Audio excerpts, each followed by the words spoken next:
This is All India Radio Shillong, the Northeast News Bulletin read by Sandeepan Chakravarti. In the wake of COVID-19, we appeal to our listeners not to lower the guard, take all precautions, and all those above 45 years of age who have taken the first dose of COVID-19 vaccine to get vaccinated with the second dose at the scheduled time. Stay safe and protected by following these 3 simple steps. Wear a face mask, maintain 2 gaz ki duri for social distancing, focus on hand and face hygiene. National helplines are operational for providing COVID-related information and guidance to the people. The national helpline number is 011-239-78046 and 1075, and the helpline for Meghalaya is 108 and 1070. And now the news in detail. Union Minister of State for Agriculture and Farmers Welfare Parshottam Rupala yesterday attended a review meeting of central sector and centrally sponsored schemes in Guwahati, taking forward the ongoing crop insurance awareness campaign for Pradhan Mantri Fasal Bima Yojana during the crop insurance week across the country. Rupala informed that PMFBY aims to provide security cover to each farmer. He informed that the central government will share premium subsidy for PMFBY up to 90% for the northeastern states from the existing sharing pattern of 50:50. Praising Prime Minister Narendra Modi's vision to provide financial security to the farmers of India from vagaries of nature and to secure their hard work, he says schemes like PMFBY will provide insurance coverage and financial support to the farmers in the events of failure due to natural calamities, pests and diseases, and also stabilize the income of farmers to ensure their continuance in farming. Union government has decided to give more powers to the tribal communities in managing the forest resources. Tribal Affairs Minister Arjun Munda and Environment, Forest and Climate Change Minister Prakash Javadekar will sign a joint communication in this regard in New Delhi today. The joint communication pertains to effective implementation of the Scheduled Tribes and other traditional forest dwellers Recognition of Forest Rights Act 2006, which is commonly known as Forest Rights Act.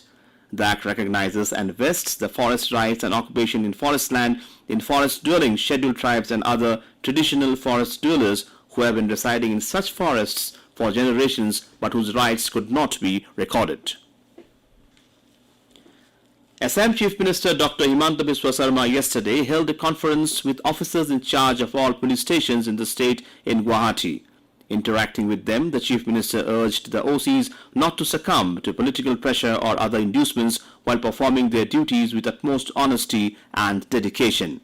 He also told the policemen to adopt healthy lifestyle habits for good health while endeavoring to deliver people-friendly services. Issuing directions to OCs to strictly deal with crimes against women and show zero tolerance, the Chief Minister asked them to file charge sheets of crimes against women at earliest. Meghalaya Chief Minister Conrad K. Sangma yesterday called on Union Labour Minister Santosh Gangwar at his office in New Delhi. The Chief Minister said that the purpose of his visit was to urge the minister to consider the proposal for setting up of Employees State Insurance Scheme medical facilities in Meghalaya. The Employees State Insurance Scheme provides full medical care in the form of medical attendance, treatment, drugs and injections, specialist consultation and hospitalization to insured persons and also to the members of their families.